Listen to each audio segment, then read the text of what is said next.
നമുക്ക് കുറച്ച് അഹങ്കാരിയായ ഒരു സിനിമാ നടൻ, കുറച്ചധികം അഹങ്കാരമുള്ള ഒരു സിനിമാ നടൻ സ്ത്രീ വിഷയത്തിലൊക്കെ മുന്നിലാണ്. അങ്ങനെയുള്ള ഒരു സിനിമാ നടൻ എങ്ങനെയാണ് നല്ലൊരു മനുഷ്യനായത് എന്ന കഥ പറയുന്ന നടികർ എന്ന മലയാള സിനിമയുടെ കഥ നോക്കിയാലോ? സിനിമയുടെ തുടക്കത്തിൽ നായകനായ ഡേവിഡ് പട്ടാള വേഷം ധരിച്ചെത്തുകയാണ്. കാശ്മീരിലെ വെടിവെപ്പിൽ അവൻ മരണപ്പെട്ടു പോവുകയും ചെയ്യുന്നു. അവനൊരു കാമുകിയുമുണ്ട്. കാമുകി പൊട്ടിക്കരയുകയാണ്. അതൊരു സിനിമയായിരുന്നു. അതെ, നമ്മുടെ ഡേവിഡ് ഫേമസ് ആയ സിനിമാ നടനാണ്. സൂപ്പർ സ്റ്റാർ പദവിയുമുണ്ട്. കൂടെ അഭിനയിച്ചത് ഫേമസ് ആയ നടി ആനാണ്. ഡേവിഡിന്റെ ആ സിനിമ വിജയിച്ചപ്പോൾ പബ്ബിലൊക്കെ അവൻ പാർട്ടി നടത്തുന്നുമുണ്ട്.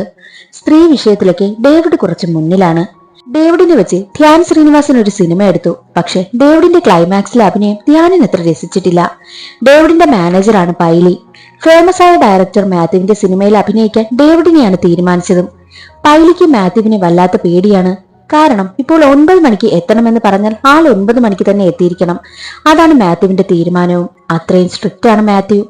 ഭയത്തോടെയാണ് പൈലി ഡേവിഡിനെയും കൊണ്ട് സെറ്റിലേക്ക് പോയതും. കൂടെ ഡ്രൈവറും ഫ്രണ്ടും ഒക്കെയായ ലെനിനുമുണ്ട്. ഡേവിഡിന് ഒരു കഴിവുണ്ട്. എത്ര വലിയ സ്ക്രിപ്റ്റ് കൊടുത്താലും അത് മനഃപ്പാടമാക്കും. പക്ഷെ അഭിനയിക്കുമ്പോൾ കാണാപ്പാടം പഠിച്ചതുപോലെയാണ് പറയുന്നതും. അത് മാത്യുവിന് അത്ര ഇഷ്ടമായില്ല.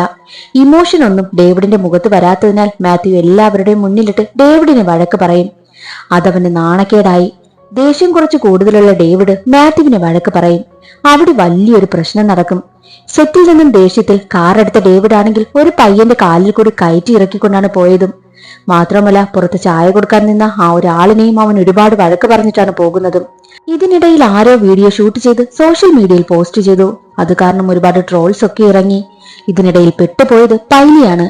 കാരണം എന്തെന്നാൽ ഡേവിഡ് എന്ത് പ്രശ്നമുണ്ടാക്കിയാലും അതിലൊക്കെ ഇടപെട്ട് സോൾവ് ചെയ്യുന്നത് ഈ പൈലിയായിരുന്നു. ഡേവിഡിനെ കൊണ്ട് പൈലി ഒരു പ്രസ് മീറ്റ് സംഘടിപ്പിക്കും.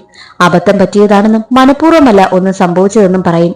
എന്നാൽ ചോദ്യങ്ങൾ ഡേവിഡും ആനും തമ്മിലുള്ള ബന്ധത്തെ പറ്റിയായിരുന്നു. ഒരുപാട് സിനിമയിൽ നിങ്ങൾ ഒരുമിച്ച് അഭിനയിച്ചതല്ലേ, എന്നാൽ ഇപ്പോൾ എന്താ ആനിനെ നിങ്ങളുടെ സിനിമയിലൊന്നും കാണാത്തത് എന്നുള്ള ചോദ്യത്തിന് മറുപടി കൊടുക്കുവാനായിട്ട് ഡേവിഡിന് താല്പര്യമുണ്ടായിരുന്നില്ല. ഡേവിഡ് അവിടെ നിന്നും ഇറങ്ങിപ്പോകും. അങ്ങനെ പൈലിയെയും ലെനിനെയും കൊണ്ട് ഡേവിഡ് വിദേശത്തേക്ക് ട്രിപ്പ് പോയി. ഒരാശ്വാസം കിട്ടുവാനാണ് പോയത്. അവിടെ വെച്ച് ഒരു ഫേമസ് ആക്ടർ അഭിനയം പഠിക്കുവാനായിട്ടും ജീവിതം പഠിക്കുവാനായിട്ടും തീരുമാനിച്ച കഥ പൈലി പറഞ്ഞു കൊടുക്കും. ലെനിനും ഡേവിഡിനോട് പറയുന്നുണ്ട്, ഇതുവരെ ഒരു റിസ്ക്കും എടുത്തിട്ടില്ലല്ലോ, പ്ലീസ് അഭിനയം പഠിക്ക്, ജീവിതത്തിൽ ഒരു ചെറിയ റിസ്ക് എങ്കിലും എടുക്കുവാനായിട്ട് ലെനിൻ പറയുന്നു. അങ്ങനെ ഡേവിഡ് അഭിനയം പഠിക്കുവാനായും തീരുമാനിച്ചു. അതിനൊരാളുണ്ടെന്ന് പറഞ്ഞ് പൈലി അവരെയും കൂട്ടി കേരളത്തിലെ കുട്ടനാട്ടിലേക്കാണ് വന്നത്. അവിടെ നാടകമൊക്കെ പഠിപ്പിക്കുന്ന ബാലയ്ക്കടുത്തായിരുന്നു അവർ വന്നത്. ബാല വിദേശത്തേക്ക് പോയി അഭിനയം പഠിച്ച ആളാണ്. പക്ഷെ സിനിമ ചെയ്യാൻ താല്പര്യമില്ല. നാടകമാണ് താല്പര്യം. കുട്ടികളെയൊക്കെ നാടകം പഠിപ്പിക്കുന്നുമുണ്ട്. അങ്ങനെ ഡേവിഡിനെ അഭിനയം പഠിപ്പിക്കുവാനായി ബാലയും സമ്മതിക്കും. എഗ്രിമെന്റും വെക്കുകയാണ്. പക്ഷെ ഡേവിഡ് ആണെങ്കിൽ ആറ്റിറ്റ്യൂഡ് വിട്ട് ഒരു കളിയുമില്ല. ഡേവിഡ് കുറച്ച് ഫേമസ് ആണല്ലോ. മാത്രമല്ല ഡേവിഡിന്റെ കയ്യിൽ ഒരുപാട് കാശുള്ളതിന്റെയും അഹങ്കാരം ഡേവിഡിനുണ്ട്. ഡേവിഡിനൊപ്പം ഷൂട്ടിങ്ങിലും ബാല കൂടെ പോകുന്നു. ഡേവിഡ് അഭിനയിക്കുമ്പോഴൊക്കെ ഡയറക്ടറിന് അത് ഇഷ്ടമാകുന്നില്ല. അതെല്ലാം ശ്രദ്ധിച്ച ബാലയാണെങ്കിൽ ബ്രേക്ക് പറഞ്ഞപ്പോൾ അഭിനയിക്കേണ്ട രീതി പറഞ്ഞു കൊടുക്കുന്നു. അടുത്ത ടേക്ക് പോയപ്പോൾ ബാലയോടുള്ള ദേഷ്യത്തിൽ ഡേവിഡ് ഇറങ്ങി പോവുകയാണ്. എന്തെന്നാൽ ഈ ഡേവിഡിന് ഈഗോയാണ്. ബാല അതൊക്കെ പറഞ്ഞു കൊടുത്തത് അവന് ഇഷ്ടമായില്ല. പുറകെ ചെന്ന ബാലയെ, നീ എന്നെ പഠിപ്പിക്കാൻ വരികയാണോ? നീയുമായി എനിക്ക് ഒരു എഗ്രിമെന്റും വേണ്ട എന്ന് പറഞ്ഞ് എഗ്രിമെന്റ് പേപ്പർ വലിച്ചു കീറി കളഞ്ഞു. ബാലയും അവിടെ നിന്ന് ഇറങ്ങിപ്പോകും. ആകെ ഡിപ്രഷനിലായ ഡേവിഡ് ആണെങ്കിൽ തന്റെ എക്സ് ലവറായ ആനിനെ ഫോൺ വിളിച്ചു. ആനിനാണെങ്കിൽ ഈ ഡേവിഡിനെ അത്ര ഇഷ്ടമേ അല്ല. താല്പര്യമില്ലാതെയാണ് ആൻ ഫോൺ എടുത്തതും. അവനോട് ദേഷ്യപ്പെടുകയും ചെയ്യുന്നുണ്ട്. അപ്പോൾ ഡേവിഡ് കരയുകയായിരുന്നു. എനിക്ക് അഭിനയിക്കാൻ അറിയില്ല എന്ന് എല്ലാവരും പറയുന്നേ. പഠിപ്പിക്കാൻ എന്ന ബാലയാണെങ്കിലും എന്നെ ഭരിക്കാൻ വരുന്നു എന്ന് നടന്ന കാര്യങ്ങളെല്ലാം ആനിനോട് പറഞ്ഞു. അത് കേട്ട ആനാണെങ്കിൽ ഒന്ന് സങ്കടപ്പെടും. കാര്യം ഡേവിഡ് കരയുന്നത് ആദ്യമായിട്ടാണ് അവൾ കേൾക്കുന്നതും. അവൾ പറയും, നീ ആദ്യം അവർ പറയുന്നതൊക്കെ കേൾക്ക്. നിന്റെ നല്ലതിന് വേണ്ടിയിട്ടല്ലേ അവരോരോന്ന് പറയുന്നത്. നിന്റെ പെണ്ണുപിടിയും കള്ളുകുടിയും ഒക്കെ ഒന്ന് അവസാനിപ്പിക്കേ. നിന്റെ ജീവിതത്തിൽ നീ കുറച്ചെങ്കിലും ഒന്ന് എഫർട്ട് എടുക്ക് എന്ന് പറഞ്ഞ് ആ ഒരു കോൾ അവൾ കട്ട് ചെയ്യുന്നു. എന്തൊക്കെയോ ചിന്തിച്ച ഡേവിഡ് ആണെങ്കിൽ അടുത്ത ദിവസം ബാലയെ കാണാനായി എത്തും. ബാല ഒരു ഓഡിറ്റോറിയത്തിൽ കുട്ടികൾക്ക് നാടകം പ്രാക്ടീസ് ചെയ്യിപ്പിക്കുകയായിരുന്നു. അവിടേക്ക് കയറി ചെന്ന ഡേവിഡ് ആണെങ്കിൽ നമുക്കൊരു പുതിയ എഗ്രിമെന്റ് വെക്കാമെന്ന് പറഞ്ഞ് കൈ കൊടുക്കുകയാണ്. പക്ഷെ ബാലയാണെങ്കിൽ ഡേവിഡിന്റെ വലയിലൊന്നും വീഴില്ല. ബാല ഉടനെ തന്നെ കളിച്ചുകൊണ്ടിരുന്ന ആ ഒരു നാടകത്തിന്റെ ഡയലോഗ് പറയുന്നു. എന്നിട്ട് നമ്മുടെ ഡേവിഡിനെ തട്ടിലേക്ക് കയറ്റി നിർത്തുകയാണ്. ഡേവിഡ് ഇതിനു മുമ്പേ ആ നാടകം കേട്ടുകൊണ്ടിരുന്നല്ലോ, അതുകൊണ്ട് ഡയലോഗ് എല്ലാം അവന് കാണാപാഠമായി. ഡേവിഡിന് അങ്ങനെ ഒരു കഴിവുണ്ടല്ലോ, പെട്ടെന്ന് തന്നെ ഡയലോഗ് പഠിക്കും. ഡേവിഡ് അവിടെ വെച്ച് കുട്ടികളോടൊപ്പം നന്നായി അഭിനയിക്കുന്നു. അത് കണ്ട് ബാലയ്ക്ക് സന്തോഷമായി. അങ്ങനെ ബാല വീണ്ടും ഡേവിഡിനൊപ്പം വരികയാണ്. ഷൂട്ടിംഗ് ഒക്കെ നടക്കുകയാണ്. ഷൂട്ടിംഗ് ലൊക്കേഷനിൽ ബാലയാണെങ്കിൽ ഡേവിഡിനൊപ്പം പോകുന്നുണ്ടല്ലോ. ഡേവിഡിന് അഭിനയിക്കേണ്ട രീതികളും ഒക്കെ പറഞ്ഞു കൊടുക്കുന്നുണ്ട്. നമ്മൾ അഭിനയിക്കുന്ന സമയത്ത് കുറച്ച് ആക്ഷൻ കൈകൾ കൊണ്ടും കൂടി ചെയ്യണം, അപ്പോൾ ഒത്തിരി പെർഫെക്ഷൻ ആകുമെന്നും ബാല പറയുന്നു. അതനുസരിച്ച് ഡേവിഡ് അഭിനയിക്കുകയാണ്. അതവിടെ ഇരുന്ന ഡയറക്ടറിന് ഒരുപാട് ഇഷ്ടമായി. അങ്ങനെ ഡേവിഡ് പതിയെ പതിയെ അഭിനയത്തിൽ മെച്ചപ്പെട്ടു വരും. അങ്ങനെയിരിക്കെ ഒരു ദിവസം ഡേവിഡിന്റെ ഷൂട്ട് നടക്കുന്നതിന്റെ മറ്റൊരു വശത്തായിട്ട് ഒരു തെലുങ്ക് സിനിമയുടെ ഷൂട്ട് നടക്കുകയായിരുന്നു. അതിലെ നടി ആനായിരുന്നു. ആനും ഡേവിഡും തമ്മിലുള്ള കാര്യങ്ങളൊക്കെ ഈ ബാലയ്ക്കും അറിയാം. ഷൂട്ടിംഗ് കാണുവാനായിട്ടും ബാല പോവുകയാണ്. ആൻ അഭിനയിക്കുന്നതെല്ലാം കണ്ടുകൊണ്ടിരുന്ന ബാലയാണെങ്കിൽ ബ്രേക്ക് കിട്ടിയ സമയത്ത് ആനിനടുത്ത് വരും. എന്നിട്ട് ആൻ അഭിനയിച്ചതിന്റെ ചെറിയ ചെറിയ മിസ്റ്റേക്കുകളൊക്കെ ബാല പറഞ്ഞു കൊടുക്കുന്നു. എക്സൈറ്റ്മെന്റ് വന്ന സമയത്ത് മുഖത്തെ ആ ഒരു എക്സ്പ്രഷൻ ശരിയായില്ല, ഇങ്ങനെ വേണമെന്നൊക്കെ പറഞ്ഞ് കാണിച്ചു കൊടുക്കുകയും ചെയ്യുന്നുണ്ട്. ആദ്യം ആനിനത് അത്ര ഇഷ്ടമായില്ല. പിന്നീട് ഡേവിഡിനെ അഭിനയം പഠിപ്പിക്കുന്ന സാറാണെന്ന് അറിഞ്ഞപ്പോൾ അവൾക്ക് ഒരുപാട് സന്തോഷമായി. എന്താ എന്റെ അഭിനയത്തെ പറ്റിയുള്ള അഭിപ്രായം എന്നൊക്കെ ചോദിച്ച് രണ്ടുപേരും നല്ല കമ്പനിയാവുകയാണ്. ബാലയെ കാണാതെ അന്വേഷിച്ച ഡേവിഡ് ബാല വന്നപ്പോൾ എവിടെ പോയി എന്ന് തിരക്കും. താൻ ആനിനടുത്തായിരുന്നു എന്ന് പറഞ്ഞപ്പോൾ അത് കേട്ട് ഡേവിഡിന് ആകെ ദേഷ്യമാവുകയും ചെയ്യുന്നുണ്ട്. ഒരിക്കൽ തെലുങ്ക് സിനിമയുടെ ഷൂട്ടിംഗ് എല്ലാം കഴിഞ്ഞ് ആൻ പോകുവാനായി റെഡിയായി നിൽക്കുന്ന സമയം ബാല ആനിനെ കാണാനായി ചെന്നു. അപ്പോൾ ആനാണെങ്കിൽ ഒരു ബുക്ക് ബാലയ്ക്ക് കൊടുത്തു. ആനിന് വായിക്കുവാൻ വേണ്ടിയിട്ട് ബാല കൊടുത്ത MT വാസുദേവൻ നായരുടെ മഞ്ഞ് എന്ന് പറഞ്ഞ ബുക്കായിരുന്നു അത്. അവർ രണ്ടുപേരും സംസാരിച്ചുകൊണ്ട് നിൽക്കുന്നത് മുകളിൽ നിന്നും ഡേവിഡ് കാണുന്നു. ഡേവിഡിന് ആകെ ദേഷ്യം. തിരിച്ചു കയറി വന്ന ബാലയോട് എന്താ അവിടെ സംസാരിച്ചു കൊണ്ട് നിന്നത് എന്നൊക്കെ തിരക്കുന്ന സമയത്ത് അത് ഞാനൊരു ബുക്ക് വായിക്കാൻ കൊടുത്തത് ആനിന്. അത് കേട്ട ഡേവിഡ് ചോദിക്കും, എന്താ ഞങ്ങൾക്കൊന്നും ബുക്ക് തരില്ലേ? അപ്പോൾ തന്റെ കയ്യിലുണ്ടായിരുന്ന ആ ഒരു ബുക്ക് ഡേവിഡിന് കൊടുത്തിട്ട് ബാല അവിടെ നിന്നും പോവുകയാണ്. അങ്ങനെ അവർ ഷൂട്ടിംഗ് എല്ലാം കഴിഞ്ഞതിന് ശേഷം ഒരിക്കൽ മദ്യപിക്കുവാനായി ബാറിൽ പോയി. അവിടെ നല്ല മദ്യപിച്ച് പൂസായി നിന്ന ഡേവിഡ് ആണെങ്കിൽ ബാത്റൂമിലേക്ക് പോയ സമയമായിരുന്നു രണ്ട് പയ്യന്മാർ അവിടെ വന്ന് പ്രശ്നമുണ്ടാക്കുന്നത്. എന്തെന്നാൽ ആ ഒരു പയ്യന്റെ കൂട്ടുകാരന്റെ ഗേൾഫ്രണ്ടിനെ ഈ ഡേവിഡ് ആണെങ്കിൽ വളച്ചിരുന്നു. അവൻ യൂസ് ചെയ്യുകയും ചെയ്തിട്ടുണ്ട്. ആ ഒരു കാര്യം പറഞ്ഞ് അവന്മാരാണെങ്കിൽ നമ്മുടെ ഡേവിഡിനെ തല്ലുവാനായും വന്നു. ഡേവിഡ് ആണെങ്കിൽ തിരിച്ചു തല്ലുകയാണ്. വന്നവരുടെ ഉദ്ദേശം എന്തെന്നാൽ നമ്മുടെ ഡേവിഡിന്റെ മുഖത്ത് പരിക്ക് പറ്റിക്കുക എന്നത് തന്നെയായിരുന്നു. സിനിമാ നടനല്ലേ, അപ്പോൾ അത് കരിയറിനെ തന്നെ ബാധിക്കുമല്ലോ. എന്നാൽ അവിടെ എത്തിയ ബാലയാണെങ്കിൽ അതിനൊന്നും സമ്മതിച്ചില്ല. ഡേവിഡിനൊപ്പം നിന്ന് അവരെ എല്ലാവരെയും തല്ലി. രണ്ടുപേരും ചേർന്ന് അവരെ തല്ലി ചതച്ചതിന് ശേഷം അവിടെ നിന്ന് പോവുകയാണ്. ഒരിക്കൽ ഡേവിഡിനെ കോളേജിലേക്ക് ഗസ്റ്റായിട്ട് ക്ഷണിക്കുകയാണ്. ഡേവിഡും ബാലയും ഒക്കെ അവിടേക്ക് പോകുന്നുമുണ്ട്. ഒരുപാട് പിള്ളേർ ഡേവിഡിനെ സ്വീകരിക്കാനായും എത്തിയിട്ടുണ്ട്. അപ്പോൾ ഡേവിഡ് പറയും, ഈ സൂപ്പർ സ്റ്റാർ പട്ടം ഒരിക്കൽ കിട്ടിയാൽ അതൊരിക്കലും പോകത്തില്ല, ഞാനത് ഒരുപാട് എൻജോയ് ചെയ്യുന്നു എന്ന് പറഞ്ഞിട്ട് പിള്ളേരവനെ ചുമന്നുകൊണ്ടാണ് സ്റ്റേജിലേക്ക് കൊണ്ടുപോയതും. അത്രയ്ക്കും ഡേവിഡ് അത് എൻജോയ് ചെയ്തിരുന്നു. അങ്ങനെ സ്റ്റേജിൽ നിന്ന് ഒരുപാട് കാര്യങ്ങളൊക്കെ സംസാരിക്കുകയാണ്. ഒരുപാട് കുട്ടികൾ ഡേവിഡിനോട് ചോദ്യങ്ങളൊക്കെ ചോദിക്കുന്നു. എല്ലാം ഡേവിഡിന്റെ ലുക്കിനെ പറ്റിയാണ് പറയുന്നത്. ഇനി ആർക്കെങ്കിലും എന്നോട് വല്ല ചോദ്യം ചോദിക്കാനുണ്ടോ എന്നൊക്കെ പറഞ്ഞപ്പോൾ ഒരുപാട് കുട്ടികൾ കൈ പൊക്കുന്നുമുണ്ട്. 5 പേർക്ക് എന്നോട് ചോദ്യം ചോദിക്കാം എന്ന് പറഞ്ഞ സമയം തന്നെ ബാലയെ ഡേവിഡ് കാണുകയാണ്. ബാല ഒരു മൂലയ്ക്ക് നിൽക്കുന്നുണ്ട്. ബാലയെ ഉടനെ തന്നെ സ്റ്റേജിലേക്ക് ഡേവിഡ് വിളിപ്പിക്കും. സ്റ്റേജിനടുത്തെത്തിയ ബാലയോട് ചോദിക്കും, കണ്ടില്ലേ എനിക്ക് എത്ര ഫാൻസ് ആണെന്ന്? അത് കേട്ട ബാല പറയും, എങ്കിലൊരു കാര്യം ചെയ്, അവരോട് ചോദിക്കേ ഞാൻ അഭിനയിച്ച ഏത് കഥാപാത്രത്തെയാണ് നിങ്ങൾക്ക് ഇഷ്ടപ്പെട്ടതെന്ന്. അത് കേട്ടതും ഉടനെ തന്നെ ഡേവിഡ് ആ ചോദ്യം അവരോട് ചോദിച്ചു. പക്ഷെ ആർക്കും ഒരു മറുപടിയുമില്ലായിരുന്നു. 2 പെൺപിള്ളേർ എഴുന്നേറ്റിട്ട്, ചേട്ടൻ ഇന്ന സിനിമയിൽ അഭിനയിച്ചപ്പോൾ ആ ലുക്ക് സൂപ്പറായിരുന്നു, ചേട്ടൻ അത്രയും ലുക്ക് ആയതുകൊണ്ടാണ് ചേട്ടന്റെ സിനിമ തന്നെ ആ ഒരു പൊട്ട സിനിമ തന്നെ കണ്ടത് എന്നൊക്കെയായിരുന്നു പിള്ളേർ പറഞ്ഞതും. അവൻ ചോദിക്കും, ഞാൻ അതല്ല ഉദ്ദേശിച്ചത്, എന്റെ ഏത് കഥാപാത്രത്തെയാണ് നിങ്ങൾക്ക് ഇഷ്ടപ്പെട്ടത് എന്നായിരുന്നു. അപ്പോൾ ഒരു പയ്യൻ അവിടെ നിന്ന് പറയും, അതൊരു സിനിമയിലെ ലിപ്ലോക്ക് സീൻ ആയിരുന്നു എന്ന് പറയും. എല്ലാവരും കൂട്ടത്തോടെ ചിരിക്കുകയാണ്. അപ്പോൾ മറ്റൊരു പയ്യൻ പറയും, ചേട്ടൻ ഒരു സിനിമയിലെ കാമുകിയെ കൂട്ടിക്കൊടുത്തില്ലേ, അതാണ് ഞങ്ങൾക്ക് ഒരുപാട് ഇഷ്ടപ്പെട്ടതെന്ന്. ചേട്ടൻ ഞങ്ങൾക്കും ആരെങ്കിലും കൂട്ടിത്തന്നാൽ എന്നൊക്കെയുള്ള രീതിയിൽ അവർ സംസാരിക്കും. അത് കേട്ട് ഡേവിഡിന് വല്ലാതെ ദേഷ്യം വരും. നീ ആ ചോദ്യം ഒന്നുകിൽ നിന്റെ പ്രിൻസിപ്പാളിനോട് ചോദിക്കേ, ഇല്ല എന്നുണ്ടെങ്കിൽ നിന്റെ അച്ഛനോട് പോയി ചോദിക്കാനായി പറയും. അങ്ങനെ അത് ആകെ വിഷയമായി.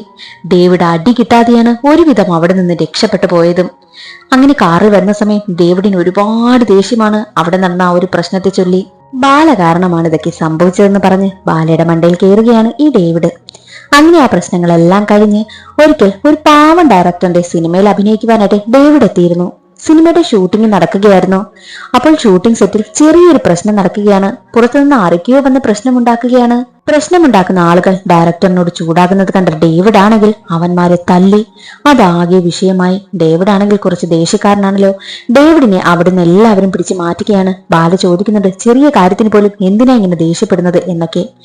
അങ്ങനെ അന്ന് ആ ഷൂട്ടിംഗ് നടക്കാത്തതിനാൽ എല്ലാവരും റൂമിലിരുന്ന് മദ്യപിക്കുകയായിരുന്നു. അവിടെ കൂടെ ആ ഒരു ഡയറക്ടറുമുണ്ട്. മദ്യപിച്ചു കൊണ്ടിരുന്ന സമയത്ത് ബാല പറയുന്നുണ്ട്, നിങ്ങളുടെ ഈ സിനിമയിലെ ഹൈറാർക്കിയൊന്നും ഒട്ടും എനിക്കിഷ്ടമല്ല. ഭയങ്കര വേർതിരിവാണ്. ഇന്ന ആൾക്ക് ഇന്ന ഫുഡ്, ഇന്ന ആൾക്ക് ഇന്ന ഫുഡ്, അവർ ഇന്ന ചായ കുടിക്കത്തുള്ളൂ, ഇന്ന ഗ്ലാസ്സിലേ കുടിക്കൂ, അങ്ങനെയുള്ള കാര്യങ്ങളൊക്കെ ബാല ഇരുന്ന് പറയുകയാണ്. നല്ലൊരു നടനാകണമെങ്കിൽ നമ്മൾ എല്ലാവരെയും ഒരുപോലെ കാണണം എന്നുള്ള രീതിയിലൊക്കെ ബാല സംസാരിക്കുന്നുമുണ്ട്. അത് കേട്ടുകൊണ്ടിരുന്ന ഡേവിഡ് ആണെങ്കിൽ ഉടനെ ചാടി എഴുന്നേറ്റിട്ട്, എനിക്ക് യാതൊരു വേർതിരിവുമില്ല, ഞാൻ എല്ലാവരെയും ഒരുപോലെയാണ് കാണുന്നത്. ഇല്ല എന്നുണ്ടെങ്കിൽ ഇവനോടൊപ്പം ഇരുന്ന് ഞാൻ മദ്യപിക്കുമോ എന്ന് ലെനിനെ ചൂണ്ടിക്കാണിച്ചു ചോദിച്ചു.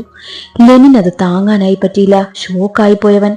ഡേവിഡിന്റെ വായിൽ നിന്നും അങ്ങനെ ഒരു വാർത്ത ഒരിക്കലും ലെനിൻ പ്രതീക്ഷിച്ചില്ല. അത് കേട്ട ബാല പറയും, ആ പോരട്ടെ പോരട്ടെ, മനസ്സിലുള്ള എല്ലാ വിഷയവും പോരട്ടെ എന്ന് പറഞ്ഞ് മദ്യം ഒഴിച്ചു കൊടുത്തുകൊണ്ടേയിരുന്നു.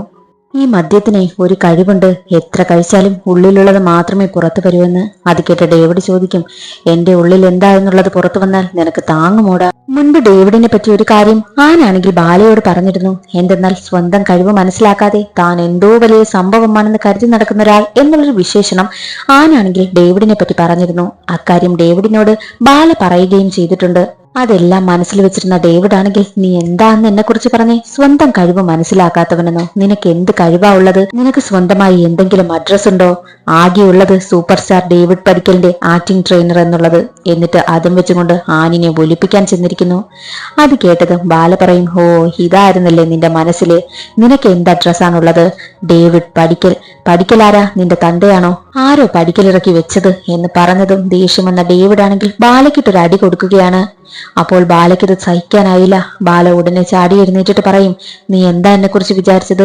നിന്റെ പെണ്ണിനെ പ്രേമിക്കാൻ വേണ്ടി മാത്രം ഞാൻ അങ്ങനെ ഒരാളാണെന്നോ? നീയാണ് കൂടെയുള്ളവരെ മനസ്സിലാക്കാത്തവൻ. നിനക്ക് വേണ്ടി ഞാൻ ഒരുപാട് ദൈവത്തിനോട് പ്രാർത്ഥിച്ചിരുന്നു നീ നന്നായി അഭിനയിക്കണേന്ന്. പക്ഷേ ഇനി നിനക്ക് വേണ്ടി ഞാൻ ഒന്നും പ്രാർത്ഥിക്കത്തില്ല. നീ ആരാണ്? സൂപ്പർ സ്റ്റാറോ? ഇതിനൊക്കെ അപ്പുറത്തൊരു നീയുണ്ട്, ആർക്കും വേണ്ടാത്തത്, ആരോടും സ്നേഹമില്ലാത്തത് എന്ന് പറഞ്ഞ് അവിടെ നിന്നും ബാല ഇറങ്ങിപ്പോകുന്നു. ഇയാൾ എന്താണ് ഈ പറയുന്നത് എന്നൊക്കെയുള്ള രീതിയിൽ താൻ ഒരു തെറ്റും ചെയ്തിട്ടേ ഇല്ല എന്നുള്ള രീതിയിൽ ഡേവിഡ് ആണെങ്കിൽ ലെനിനോട് വണ്ടി എടുക്കുവാനായും പറഞ്ഞു. എന്നാൽ ലെനിൻ ആണെങ്കിൽ കരഞ്ഞുകൊണ്ട് എഴുന്നേറ്റിട്ട്, എന്റെ അപ്പൻ പണ്ടേ പറഞ്ഞിട്ടുണ്ട് ബോർഷകളോട് കൂട്ടുകൂടരുതെന്ന്. പക്ഷെ ഞാൻ നിങ്ങളെ അങ്ങനെ കരുതിയില്ല. നിങ്ങൾ എന്റെ ആരൊക്കെയോ ആണെന്ന് ഞാൻ കരുതി. പക്ഷെ ഇന്ന് എനിക്കത് മനസ്സിലായി എന്ന് പറഞ്ഞ് അവൻ അവിടെ നിന്ന് കരഞ്ഞുകൊണ്ട് ഇറങ്ങിപ്പോയി. ലെനിനും കൂടി കരഞ്ഞുകൊണ്ട് ഇറങ്ങിപ്പോകുന്നത് കണ്ടപ്പോഴാണ് താൻ എന്തോ വലിയ തെറ്റ് ചെയ്തു എന്ന കാര്യം ഡേവിഡിന് മനസ്സിലായത്. അപ്പോൾ ആ ഒരു ഡയറക്ടർ പറയും, ഞാനൊരു കാര്യം പറയട്ടെ, ക്ലീശയാണ് എന്നാലും പറയുകയാണ്, മദ്യപിക്കുമ്പോൾ സോഷ്യലിസം പറയരുത്. അതും പറഞ്ഞ് ഡയറക്ടർ അവിടെ നിന്നും ഇറങ്ങിപ്പോയി. അടുത്ത ദിവസം ഷൂട്ടിംഗ് ലൊക്കേഷനിൽ എത്തുന്ന ഡേവിഡിന്റെ കാര്യമൊന്നും ലെനിൽ വലുതായിട്ട് നോക്കുന്നതൊന്നുമില്ല. ലെനിനാണെങ്കിൽ ഡേവിഡിനോട് നല്ല ഗ്യാപ്പും ഇടുന്നു. അത് ഡേവിഡിന് മനസ്സിലായി. മാത്രമല്ല ബാല പറഞ്ഞ കാര്യങ്ങളെല്ലാം ഡേവിഡിന്റെ മനസ്സിലൂടെ കടന്നു പോകുന്നുമുണ്ട്. അന്ന് ഷൂട്ട് ചെയ്യാൻ വെച്ചിരുന്ന സീൻ ഒരു മരണ വീടായിരുന്നു. മരണ വീട്ടിലേക്ക് ഡേവിഡ് കടന്നു വരികയാണ്. പോലീസും കൂടെയുണ്ട്. എന്നിട്ട് ഇന്ദ്രൻസ് ചേട്ടനെ കെട്ടിപ്പിടിച്ച് കരയണം, അതാണ് സീൻ. ഡേവിഡിന്റെ മനസ്സിൽ ബാല പറഞ്ഞതെല്ലാം ഉണ്ടായിരുന്നതിനാൽ മനസ്സ് വിട്ട് ഇന്ദ്രൻസ് ചേട്ടനെ കെട്ടിപ്പിടിച്ച് ഡേവിഡ് അങ്ങ് കരയുന്നു. ഇന്ദ്രൻസ് ചേട്ടനെ കാര്യം മനസ്സിലായി. എന്തെന്നാൽ ഡേവിഡിന്റെ മനസ്സിൽ എന്തോ വിഷമമുണ്ടെന്ന്. ആ സീൻ അത്ര പെർഫെക്റ്റ് ആയിരുന്നു. എല്ലാവരും കൈയടിച്ചു. മാറിയിരിക്കുകയായിരുന്ന ഡേവിഡിന്റെ അടുത്തേക്ക് ഇന്ദ്രൻസ് ചേട്ടൻ വരികയാണ്. താൻ ഇന്ന് അഭിനയിച്ചത് സൂപ്പറായിരുന്നു. മനസ്സിലെന്തോ വിഷമമുണ്ടല്ലേ, അതാ അങ്ങനെ പൊട്ടിക്കരഞ്ഞതല്ലേ? എല്ലാം പറഞ്ഞു തീർക്കുവാനായിട്ടും ഇന്ദ്രൻസ് ചേട്ടൻ പറഞ്ഞിട്ട് പോവുകയാണ്. പൈലിക്കൊപ്പം ഇരുന്ന് മദ്യപിച്ചുകൊണ്ടിരുന്ന ഡേവിഡ് ആണെങ്കിൽ തന്റെ വിഷമമെല്ലാം പൈലിയോട് പറയുന്നു. ബാല അങ്ങനെ പറഞ്ഞതിലാണോ നീ വിഷമിച്ചിരിക്കുന്നത് എന്നുള്ള കാര്യമെല്ലാം പൈലി അവനെ സമാധാനിപ്പിക്കുന്നുണ്ട്. ആരോരുമില്ലാത്ത ഡേവിഡിന്റെ കാര്യമെല്ലാം നോക്കുന്നത് കൂടുതലും ഈ പൈലിയാണ്. പൈലിക്ക് ഡേവിഡിന് വലിയ കാര്യമാണ്. ഡേവിഡ് നല്ല നിലയിൽ വന്ന് കാണാനാണ് പൈലി ആഗ്രഹിക്കുന്നതും. എന്നാൽ ഈ ഡേവിഡ് ആണെങ്കിൽ എല്ലാ പടങ്ങളും ചെറപറ അഭിനയിക്കും. സ്ക്രിപ്റ്റ് ഒന്നും നോക്കത്തേയില്ല. അതുകൊണ്ട് ഒരുപാട് പടങ്ങളും പൊട്ടിപ്പോവുകയാണ് ചെയ്യുന്നത്. അതിലും നല്ല സങ്കടം ഡേവിഡിനുണ്ട്. ആ കാര്യങ്ങളെല്ലാം സംസാരിച്ചു കൊണ്ടിരിക്കുന്ന സമയത്ത് ഡേവിഡ് പറയുന്നുണ്ട്, ഇനി ഞാൻ എന്താ ചെയ്യുക, എനിക്കൊരു ബ്ലോക്ക് ബസ്റ്റർ വേണമെന്ന് പറയും. അത് കേട്ടതും പൈലിയാണെങ്കിൽ ഉടനെ ഫോൺ എടുത്ത് ആരെയോ വിളിക്കുകയാണ്. അടുത്ത ദിവസം തന്നെ നമ്മുടെ ഡേവിഡ് ആണെങ്കിൽ ലെനിനുമായുള്ള പ്രശ്നങ്ങളെല്ലാം പറഞ്ഞ് അവസാനിപ്പിക്കുന്നുമുണ്ട്. ലെനിനും ഡേവിഡിനോട് സംസാരിച്ചപ്പോൾ അവനും സമാധാനമായി, രണ്ടുപേർക്കും ഇടയിലുള്ള പ്രശ്നങ്ങളും സോൾവായി. അങ്ങനെ അവർ നേരെ കേക്കുമായി പോകുന്നത് ഡയറക്ടറായ കോശിയെ കാണാനാണ്. ഈ കോശിയോട് വഴക്കിട്ടാണ് ഷൂട്ടിംഗ് സെറ്റിൽ നിന്നും അന്ന് ഡേവിഡ് ഇറങ്ങിപ്പോയത്. കുറച്ച് അഹങ്കാരം കാണിച്ച് അങ്ങനെ കോശിയെ ചെന്ന് കണ്ട് മാപ്പും പറയുകയാണ്. അവർ തമ്മിലുള്ള പ്രശ്നവും കോംപ്രമൈസ് ചെയ്തു. കോശിക്കും പ്രശ്നമൊന്നുമില്ല. അങ്ങനെ കോശിയുടെ സിനിമ വീണ്ടും കണ്ടിന്യൂ ചെയ്തു പോവുകയാണ്. അന്ന് ഡേവിഡ് ഇറങ്ങിപ്പോയത് കാരണം ആ പടം മുടങ്ങിക്കിടക്കുകയായിരുന്നു. കോശിയുടെ സിനിമയിൽ അഭിനയിച്ചാൽ എന്തായാലും അതൊരു ബ്ലോക്ക് ബസ്റ്റർ തന്നെയാകുമെന്ന് പൈലിക്ക് അറിയാമായിരുന്നു. ബാലയുടെ വാക്കുകൾ ഡേവിഡിന്റെ മനസ്സിനെ ഒരുപാട് വേദനിപ്പിച്ചു. അതുകൊണ്ട് ഡേവിഡിന്റെ സ്വഭാവത്തിൽ നല്ല മാറ്റവും ഉണ്ടായി തുടങ്ങി. ആനുമായുള്ള പ്രശ്നവും പറഞ്ഞ് അവസാനിപ്പിക്കുവാനായും തീരുമാനിച്ച് ആനിനെ കാണുവാനായിട്ട് ഒരു കേക്ക് വാങ്ങി പോവുകയാണ്. എന്നിട്ട് ആനിനെ ഫോൺ വിളിച്ചു. ആൻ താഴേക്ക് ഇറങ്ങി വന്ന സമയം തന്നെ ഡേവിഡിന് മറ്റൊരു കോൾ വന്നിരുന്നു. ഡേവിഡിന്റെ ഫാനായ മനോജാണ് വിളിച്ചിരുന്നത്. ഡേവിഡ് പക എന്ന് പറഞ്ഞൊരു സിനിമയിൽ അഭിനയിച്ചിരുന്നു. അതിലെ ഡേവിഡിനെ കാമുകി തേച്ചപ്പോൾ ഡേവിഡ് ആണെങ്കിൽ ആത്മഹത്യ ചെയ്യുന്ന ഒരു സീനുണ്ടായിരുന്നു. മനോജിനെ അവന്റെ കാമുകി തേച്ചു. ഡേവിഡിന്റെ ഫാനാണല്ലോ മനോജ്. അതുകൊണ്ട് ഡേവിഡ് ചെയ്തതുപോലെ തന്നെ അതേ പാലത്തിൽ നിന്നും താഴേക്ക് ചാടി ആത്മഹത്യ ചെയ്യാനാണ് മനോജും ശ്രമിക്കുന്നത്. മനോജ് അക്കാര്യമെല്ലാം ഡേവിഡിനോട് പറയുന്നുണ്ട്. സാർ ചെയ്തതുപോലെ തന്നെ ഞാനും ആത്മഹത്യ ചെയ്യാൻ പോവുകയാണെന്ന് പറഞ്ഞ് കോളും കട്ട് ചെയ്ത് കളഞ്ഞു. ഡേവിഡിന് അവൻ പറഞ്ഞ സ്ഥലം ഓർമ്മയുണ്ടായിരുന്നു. അതുകൊണ്ട് തന്നെ ആനിനെ കാണാതെ കേക്കും അവിടെ വെച്ചിട്ട് ഉടനെ തന്നെ കാറും എടുത്തു പോയി മനോജിനെ രക്ഷിക്കാനാണ് നോക്കിയതും. അപ്പോഴേക്കും മനോജ് പാലത്തിൽ നിന്നും താഴേക്ക് വീണിരുന്നു. ഡേവിഡും കൂടെ ചാടി. പക്ഷെ ഡേവിഡിന് നീന്തൽ അറിയാമോ? ഇല്ല. ഡേവിഡ് ആണെങ്കിൽ വെള്ളത്തിൽ മുങ്ങിപ്പോകുന്ന സമയമെല്ലാം ബാലയെ പറ്റിയും പിന്നെ തന്റെ അമ്മയെ പറ്റിയും ഒക്കെ ഡേവിഡ് ആലോചിക്കുന്നുമുണ്ട്. പിന്നീട് കാണിക്കുന്നത് കാറിലിരുന്ന് പോകുന്ന ഡേവിഡും മനോജുമാണ്. മനോജ് ചോദിക്കുന്നുണ്ട്, സിനിമാ നടനായിട്ടും വലിയ നീന്തലൊന്നും അറിയില്ലല്ലേ? അത് കേൾക്കുന്ന നമ്മുടെ ഡേവിഡ് പറയും, സിനിമാ നടനാണെന്ന് പറഞ്ഞിട്ടൊന്നും കാര്യമില്ല, നീന്തലൊന്നും ഡേവിഡിന് അങ്ങനെ അറിയത്തില്ല. ആ കാര്യങ്ങളൊക്കെയാണ് അവർ സംസാരിച്ച് വീട്ടിലേക്ക് പോകുന്നതും. മനോജിനെ നേരെ ഡേവിഡ് തന്റെ വീട്ടിലേക്കാണ് കൊണ്ടുവന്നതും. വീട് കണ്ടതും മനോജ് ഞെട്ടിപ്പോകുന്നു. മാത്രമല്ല അകത്തിരുന്ന് നമ്മുടെ ലെനിനും സെക്യൂരിറ്റിയും സിനിമ കാണുകയായിരുന്നു. ഡേവിഡിനെ കണ്ടതും സെക്യൂരിറ്റി ചാടി എണീച്ച് പുറത്തേക്ക് പോകുവാനായി നോക്കി. അപ്പോൾ ഡേവിഡ് പറയുന്നുണ്ട്, വേണ്ട വേണ്ട ഇരുന്നോ. സെക്യൂരിറ്റിയുടെ ആവശ്യം അകത്താണെന്നും പറഞ്ഞ് സെക്യൂരിറ്റിയോട് മാന്യമായി പെരുമാറുന്നു. ഇങ്ങനെയൊന്നും അല്ലായിരുന്നു ആദ്യം ഡേവിഡിന്റെ പെരുമാറ്റം. സെക്യൂരിറ്റിയൊക്കെ കാണുന്നത് പോലും ഒരു അറപ്പ് പോലെയായിരുന്നു ഡേവിഡിന്റെ സ്വഭാവം. അതൊക്കെ ഇപ്പോൾ മാറി തുടങ്ങി. ഈ മനോജ് തന്റെ ഫാനാണെന്നും കുറച്ചു ദിവസം നമ്മുടെ വീട്ടിൽ കാണുമെന്നൊക്കെ ലെനിനോട് പറയുന്നു. അങ്ങനെ ബെഡ്റൂമിൽ സങ്കടപ്പെട്ടിരിക്കുകയായിരുന്നു നമ്മുടെ ഡേവിഡ്. അപ്പോൾ ഡേവിഡിനടുത്തേക്ക് മനോജ് വരികയാണ്. എന്താണ് ആ പ്രശ്നം, തുറന്നു പറയേ എന്നൊക്കെ പറഞ്ഞ് മനോജ് സംസാരിക്കുന്ന സമയത്ത് ഡേവിഡ് തന്റെ വിഷമങ്ങളെല്ലാം മനോജിനോട് തുറന്നു പറയുന്നു. പിന്നീട് ഡേവിഡിന്റെ ഒരു ഫ്ലാഷ് ബാക്ക് ആണ് കാണിക്കുന്നത്. ഡേവിഡിന് ആകെയുള്ളത് അമ്മ മാത്രമായിരുന്നു, സ്റ്റെല്ല പടിക്കൽ. അമ്മയും മകനും നല്ല സ്നേഹത്തിലാണ്. ഡേവിഡിന്റെ ബെസ്റ്റ് ഫ്രണ്ട് തന്നെ ഡേവിഡിന്റെ അമ്മയായിരുന്നു. അങ്ങനെ അവരുടെ ജീവിതം സന്തോഷമായി മുന്നോട്ട് പോകുന്ന സമയത്തായിരുന്നു അവരുടെ ജീവിതത്തിലേക്ക് ഒരു സായിപ്പ് കടന്നു വരുന്നത്. സായിപ്പിന്റെ വരവോടുകൂടി അവരുടെ ജീവിതം ആകെ മാറിപ്പോയി. ഡേവിഡിനോട് സായിപ്പിന് വലിയ സ്നേഹമാണ്. അപ്പോൾ ഡേവിഡ് ചിന്തിച്ചിട്ടുണ്ട്, അച്ഛൻ മരിച്ചത് എന്തുകൊണ്ട് നന്നായി എന്ന്. കാരണം അത്രയ്ക്കും സായിപ്പിന് ഡേവിഡിനോട് നല്ല സ്നേഹമായിരുന്നു. അങ്ങനെ സായിപ്പ് ഡേവിഡിന്റെ അമ്മയെയും ഡേവിഡിനെയും അമേരിക്കയിലേക്ക് കൊണ്ടുപോകുവാനായി തീരുമാനിച്ചു. ഡേവിഡിന് ഒരുപാട് സന്തോഷമായി. ഫ്ലൈറ്റ് ടിക്കറ്റ് ഒക്കെ എടുത്തു നോക്കി അവൻ ഒരുപാട് സന്തോഷിക്കുന്നുമുണ്ട്. അങ്ങനെ ഇരിക്കെ ഒരു ദിവസം ഒരുക്കി റെഡിയാക്കി ഡേവിഡിനെ നേരെ കൊണ്ടുവന്നത് ഓർഫണേജിലേക്കായിരുന്നു. ഓർഫണേജിൽ അവനെ ഇറക്കി നിർത്തിയിട്ട് ഡേവിഡിന്റെ അമ്മയായ സ്റ്റെല്ലയും ആ സായിപ്പും കൂടി അമേരിക്കയിലേക്ക് പോയി. അമ്മ തന്നെ മനഃപൂർവ്വം ഉപേക്ഷിച്ച് സായിപ്പിനൊപ്പം പോയതായിരുന്നു. അത് ഡേവിഡിന് താങ്ങാനായില്ല. പിന്നീടുള്ള ജീവിതമെല്ലാം ഓർഫണേജിൽ തന്നെയായിരുന്നു. അങ്ങനെയാണ് സ്ട്രഗിൾ ചെയ്ത് ഇത്രയും വലിയ നടൻ എന്നൊരു പൊസിഷനിലേക്കും ഡേവിഡ് എത്തിയത്. ആ കാര്യമെല്ലാം മനോജിനോട് പറയുന്നുമുണ്ട്. മനോജ് ആണെങ്കിൽ ഡേവിഡിനെ സമാധാനിപ്പിച്ച് അവിടെ നിന്ന് കൂട്ടിക്കൊണ്ടു പോകുന്നു. ഇനി അടുത്തതായി ഡേവിഡ് ചെയ്യുന്നത് ബാലയെ കാണുക, ആ ഒരു പ്രശ്നം കോംപ്രമൈസ് ചെയ്യുക എന്നതായിരുന്നു. ബാലയോടും കൂടെ മാപ്പ് പറഞ്ഞാൽ മാത്രമേ ഡേവിഡിന് സമാധാനം കിട്ടൂ. അങ്ങനെ രാത്രി തന്നെ ബാലയുടെ വീട്ടിലേക്ക് പോവുകയാണ്. അപ്പോൾ എല്ലാവരും ഡേവിഡിനെ കണ്ട് ഞെട്ടിപ്പോകുന്നു. കാര്യം സൂപ്പർ സ്റ്റാർ ഡേവിഡ് ആണല്ലോ വന്നിരിക്കുന്നത്. ഡേവിഡ് അകത്തേക്ക് കയറിയതും നമ്മുടെ ബാല പുറത്തേക്ക് ഇറങ്ങി വരുന്നുമുണ്ട്. ബാലയോട് സംസാരിക്കുന്നു. തനിക്ക് പുതിയൊരു സിനിമ കിട്ടി എന്നുള്ള കാര്യമൊക്കെ പറയുകയാണ്. അപ്പോൾ ബാല ചോദിക്കും, നമുക്കൊന്ന് ബിരിയാണി കഴിച്ചാലോ, ഇപ്പോൾ ഉണ്ടാക്കി തരാമെന്ന് പറഞ്ഞു. ഡേവിഡിനെ കാണുവാനായിട്ട് അയൽവാസികളെല്ലാം ഒത്തുചേരുകയാണ്. അങ്ങനെ ഡേവിഡും ബാലയും ബാലയുടെ വീട്ടുകാരും അയൽവാസികളും എല്ലാവരും ഒരുമിച്ചിരുന്ന് ബിരിയാണിയൊക്കെ കഴിച്ച് പാട്ടും ബഹളവും അങ്ങനെ ഒരു അടിച്ചുപൊളി രാത്രി തന്നെയായിരുന്നു അന്ന്. എന്നിട്ട് ബാലയും ഡേവിഡും മാറിയിരുന്ന് സംസാരിക്കുകയായിരുന്നു. അപ്പോൾ ബാല ഫുഡ് കഴിച്ചുകൊണ്ടിരിക്കുകയായിരുന്നു. എടോ, ഞാനിന്ന് തന്നോട് അങ്ങനെ പെരുമാറിയത് തെറ്റായിപ്പോയി, എന്നോട് താൻ ക്ഷമിക്കണം എന്ന് പറയുമ്പോൾ ബാല പറയും, ഞാൻ എന്നെ അതൊക്കെ മറന്നു കഴിഞ്ഞു, എനിക്ക് അങ്ങനെയുള്ള ഫീലിങ്സും ഇമോഷനൊന്നും ഇല്ല എന്ന് പറയുമ്പോൾ ഡേവിഡ് ചോദിക്കും, എങ്കിൽ എന്നോടൊപ്പം വരുമോ, എനിക്ക് പുതിയൊരു സിനിമ കിട്ടിയതല്ലേ എന്ന് ചോദിക്കുമ്പോൾ ഇല്ല, ഞാൻ വരില്ല, നീ അതെല്ലാം ചെയ്യാനായിട്ട് പ്രാപ്തനായി എന്നുള്ള കാര്യവും ഡേവിഡിനോട് ബാല പറയുകയാണ്. കാരണം ഡേവിഡിന്റെ സ്വഭാവം എല്ലാം മാറിക്കഴിഞ്ഞിരുന്നു. ഡേവിഡ് ആണെങ്കിൽ നമ്മുടെ ബാലയ്ക്ക് ഷേക്ക് ഹാൻഡും കൊടുക്കുന്നുണ്ട്. അതും ബാല കഴിച്ചുകൊണ്ടിരുന്ന ആ കയ്യിലാണ് അവൻ ഷേക്ക് ഹാൻഡ് കൊടുത്തതും. അപ്പോഴേക്കും ബാല ചിന്തിക്കുന്നുണ്ട്. കാരണം എന്തെന്നാൽ ബാല ആദ്യമായിട്ട് ഡേവിഡിനെ കാണുന്ന സമയത്ത് ഷേക്ക് ഹാൻഡ് കൊടുക്കാൻ പോലും ഡേവിഡിന് വല്ലാത്ത മടിയായിരുന്നു. ഒരു അറപ്പ് പോലെയാണ് ഡേവിഡിന്റെ പെരുമാറ്റമെല്ലാം. അതെല്ലാം ബാല ശ്രദ്ധിച്ചിരുന്നു. എന്നാൽ ഇന്ന് ഡേവിഡ് അതിനൊന്നും ഒരു മടിയുമില്ല, ഒരു പച്ച മനുഷ്യനായി മാറിയിരിക്കുന്നു. അതെല്ലാം ബാലയ്ക്ക് മനസ്സിലായി. നിന്നെക്കൊണ്ട് പറ്റും, നീ തനിയെ ചെയ്യുമെന്ന് പറഞ്ഞ് അവനെ മോട്ടിവേറ്റ് ചെയ്ത് അവിടെ നിന്നും പറഞ്ഞു വിടുന്നു. അങ്ങനെ അടുത്ത ദിവസം ലെനിനും പൈലിയും നമ്മുടെ ഡേവിഡും കൂടി കോശി സാറിന്റെ സെറ്റിലേക്ക് പോകുവാനായി ഇറങ്ങുന്ന സമയത്തായിരുന്നു ആനിന്റെ ഒരു ബന്ധുവായ ഒരു പെൺകുട്ടി അവിടേക്ക് വരുന്നത്. എന്നിട്ട് ആനിന് കൊടുത്ത ആ ഒരു കേക്ക് അവന് തിരികെ കൊടുത്തിട്ട് ആൻ പറയാൻ പറഞ്ഞു, ഇതുപോലെ ഒരുപാട് കേക്ക് ഞാൻ കഴിച്ചിട്ടുണ്ട്, ഇനി വേണ്ട എന്ന്.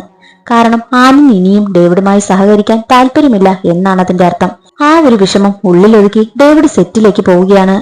അവിടെ സെറ്റിന് മുന്നിലായിട്ട് ചായ കൊടുക്കുന്ന ചേട്ടൻ എല്ലാവർക്കും ചായ കൊടുക്കുകയായിരുന്നു. ഡേവിഡ് ഉടനെ തന്നെ ഇറങ്ങി ആ ചേട്ടന്റെ കയ്യിൽ നിന്നും ഒരു ചായ വാങ്ങി കുടിച്ചു. ആ ചേട്ടന് തന്നെ ഞെട്ടിപ്പോകും. കാര്യം അവരെയൊക്കെ അറപ്പോടുകൂടി നോക്കിയിരുന്ന ഒരാളായിരുന്നു ഡേവിഡ്. അവരിൽ നിന്നും ചായ പോലും വാങ്ങി കുടിക്കാൻ ഡേവിഡിന് മടിയായിരുന്നു. എന്നാൽ ഇന്ന് ഒരു സാധാരണക്കാരനെ പോലെ ചായ വാങ്ങി കുടിച്ചിരിക്കുന്നു. ചായ കൊടുക്കുന്ന ചേട്ടനും ഒരുപാട് സന്തോഷമായി. അങ്ങനെ ഡേവിഡ് അകത്തേക്ക് കയറിപ്പോകും. അവിടെ ഡയറക്ടറായി കോശിയുമുണ്ട്. കോശിയാണെങ്കിൽ അന്നെടുക്കാൻ പോകുന്ന സീനാണെങ്കിൽ എക്സ്പ്ലെയിൻ ചെയ്ത് കൊടുക്കുകയാണ്. ഡേവിഡ് അഭിനയിക്കാൻ പോകുന്ന സീൻ എന്തെന്നാൽ ആ ഒരു കഥാപാത്രം നായകന്റെ അച്ഛൻ വർഷങ്ങൾക്ക് മുൻപ് അവനെ മുത്തശ്ശിയുടെ അടുത്ത് ഉപേക്ഷിച്ചിട്ട് ഹിമാലയം കയറാനായി പോയി. പിന്നീട് ഇതുവരെ വന്നിട്ടേയില്ല. നീണ്ട 22 വർഷത്തെ തിരച്ചിലിനൊടുവിൽ അച്ഛനെ അവൻ കണ്ടെത്തുകയാണ്. അപ്പോൾ എന്തൊക്കെ കാര്യങ്ങളാണ് മകന് പറയാനുള്ളത്, എന്തിനാണ് തന്നെ ഉപേക്ഷിച്ച് പോയത് എന്നുള്ള കാര്യങ്ങളൊക്കെയാണ് തീം. അത് കേട്ടതും ഡേവിഡിന് തന്റെ ജീവിതത്തിൽ സംഭവിച്ച ആ കാര്യങ്ങളൊക്കെ ഓർമ്മ വരുന്നു. അതുപോലെ തന്നെയാണല്ലോ അവന്റെ അമ്മയും അവനെ ഉപേക്ഷിച്ച് പോയത്. ആ സീൻ അഭിനയിക്കാൻ പോകുവാൻ ഡേവിഡ് റെഡിയാവുകയാണ്. അപ്പോൾ ബാല പറഞ്ഞ കുറച്ച് കാര്യങ്ങൾ ഡേവിഡ് ഓർക്കുന്നു. എന്തെന്നാൽ ഒരു സീൻ നമ്മൾ അഭിനയിക്കുന്നതിന് മുമ്പ് ഒന്നുകിൽ അത് നമ്മളുടെ ജീവിതത്തിൽ നടന്നിട്ടുണ്ടെങ്കിൽ ഇല്ല നടന്നിട്ടില്ലെങ്കിലും അങ്ങനെയൊന്ന് സംഭവിച്ചാൽ എന്തായിരിക്കും നമ്മൾ ചെയ്യുന്നത്, എന്തൊക്കെയായിരിക്കാം നമ്മുടെ ആ ഒരു ഇമോഷൻ എന്നുള്ളതൊക്കെ മനസ്സിൽ വെച്ച് അഭിനയിക്കണമെന്ന് ബാല പറഞ്ഞിരുന്നു. ഡേവിഡിന്റെ ജീവിതത്തിൽ അങ്ങനെ ഒരു കാര്യം സംഭവിച്ചിട്ടുണ്ടല്ലോ. അപ്പോൾ അവൻ യഥാർത്ഥത്തിൽ കഥാപാത്രത്തിലേക്ക് തന്നെ കടന്നു. അവൻ ആ ഒരു സംഭവം നടന്നതിനാൽ അവൻ ആ അഭിനയിക്കുന്ന സമയമല്ല അവന്റെ അമ്മയെ പറ്റി ചിന്തിക്കും. അമ്മയോട് അവൻ പറയാൻ ഉദ്ദേശിച്ചിരുന്ന കാര്യങ്ങളൊക്കെ തന്നെയായിരുന്നു ഡയലോഗുകളിലും ഉണ്ടായിരുന്നത്. അങ്ങനെ അവൻ വളരെ ഇമോഷണലായി ആ ഒരു സീൻ അഭിനയിച്ചു. അവിടെ ഉണ്ടായിരുന്ന ഡയറക്ടറിനും ചുറ്റുമുണ്ടായിരുന്ന ക്രൂ മെമ്പേഴ്സിനും എല്ലാം കണ്ണു നിറഞ്ഞുപോയി. അത്രയ്ക്കാണ് ഡേവിഡ് അഭിനയിച്ചതും. എല്ലാവരും കൈയടിക്കുകയായിരുന്നു. ഡേവിഡിന്റെ കരിയറിൽ ഇങ്ങനെ ഒരു സീൻ ആദ്യമായിട്ടാണ് സംഭവിക്കുന്നതും. ഇത്രയും മനോഹരമായി ഡേവിഡ് ആദ്യമായിട്ടാണ് അഭിനയിക്കുന്നത് പോലും. സന്തോഷത്തോടു കൂടി ഒരു വലിയ കാര്യം ചെയ്തു എന്ന എക്സൈറ്റ്മെന്റിൽ പുറത്തു വന്ന ഡേവിഡ് ആണെങ്കിൽ ബാലയ്ക്ക് അത് മെസ്സേജ് അയച്ചു. അപ്പോഴേക്കും ബാലയാണെങ്കിൽ നാടകം റിഹേഴ്സൽ ചെയ്യുന്ന സ്ഥലത്തായിരുന്നു. ബാലയ്ക്കും അത് വായിച്ചതും ഒരുപാട് സന്തോഷമായി. മെസ്സേജ് കണ്ട് ബാല പുഞ്ചിരിക്കും. ബാല ഇപ്പോൾ നാടകം റിഹേഴ്സൽ ചെയ്യുന്ന സ്ഥലത്താണല്ലോ നിൽക്കുന്നത്. എന്നാൽ ബാലയ്ക്ക് ഇപ്പോൾ പുതിയ സ്റ്റുഡന്റിനെ കിട്ടിയിട്ടുണ്ട്. അത് മറ്റാരുമല്ല, നമ്മുടെ ഡേവിഡിന്റെ ഫാൻ ബോയായ മനോജ് ഉണ്ടല്ലോ, മനോജ് തന്നെയാണ്. പുള്ളിക്കാരൻ ഇപ്പോൾ അഭിനയം പഠിക്കുവാനായും തീരുമാനിച്ചിരിക്കുകയാണ്. അങ്ങനെ നമ്മുടെ മനോജും എല്ലാവരും ചേർന്ന് നാടകം റിഹേഴ്സൽ ചെയ്യുന്നത് കാണിച്ചുകൊണ്ട് സിനിമ അവസാനിക്കുകയാണ്. ഇന്നത്തെ വീഡിയോ എല്ലാവർക്കും ഇഷ്ടമായെന്ന് കരുതുന്നു. ഇഷ്ടമായാൽ ഒന്ന് ലൈക്ക് ചെയ്ത് സപ്പോർട്ട് ചെയ്യാനൊന്നും മറക്കരുതേ. അടുത്തൊരു നല്ല വീഡിയോയിൽ കാണാം. അതുവരെ എല്ലാവർക്കും ബൈ.